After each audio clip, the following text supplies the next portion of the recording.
In this video, I am going to demonstrate how you can build your very first component using React Native. Recall that React Native is a collection of components. You get your core components, like the Vue component, from the React Native application. Then you get community components, which are components that you get from the community packages that you must install. Lastly, you get native components that you create yourself. Keep in mind that all of these belong within the umbrella of React components. React Native is essentially written in React, which means you can create as many custom React components as you'd like. You can, for instance, create a component for the header, a component for the footer, one for the menu bar, and so on. Components are essentially reusable pieces of code, and you can create as many React components as you'd like. In my example, where I am building a Little Lemon Restaurant app, I need to display a header that says Little Lemon Restaurant. Let me demonstrate how this is done. To create a reusable header, I need to have a components folder in React Native. If you don't have one, create a components folder, and within the folder, create a new file. I call the file littlelemonheader.js. This is where I'm going to add the code for the header. Now, within the littlelemonheader.js file, I'm going to copy and paste the component that I have in app.js. I'm calling it Little Lemon Header.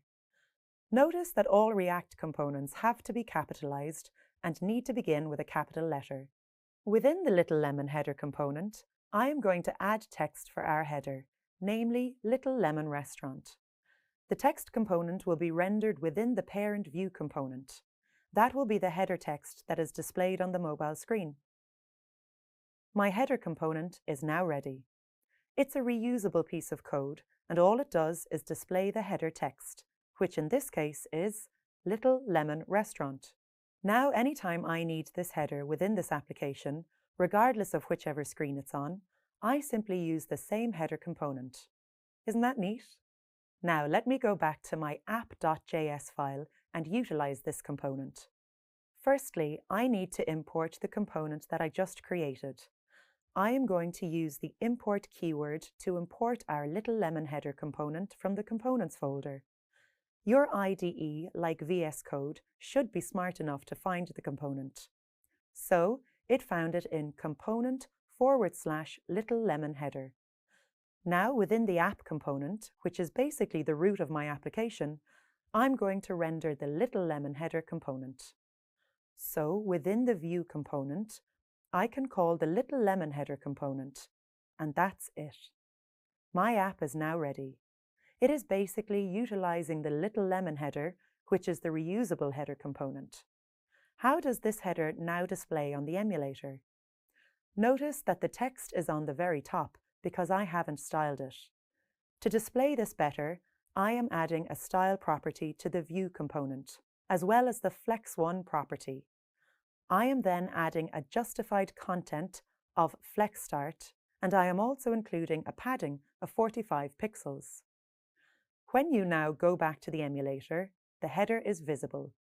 There you go. You see the Little Lemon Restaurant header being displayed on your emulator. On your IDE, what's cool is if you have components that you've created, you can always right-click on your new component and then click on Go to Definition, and that will take you to your newly created components. And this is neat because you have the app component calling this custom header component that you just built. You have now learned how to build your first component using React Native. Go ahead and practice this new skill. That is the best way to learn.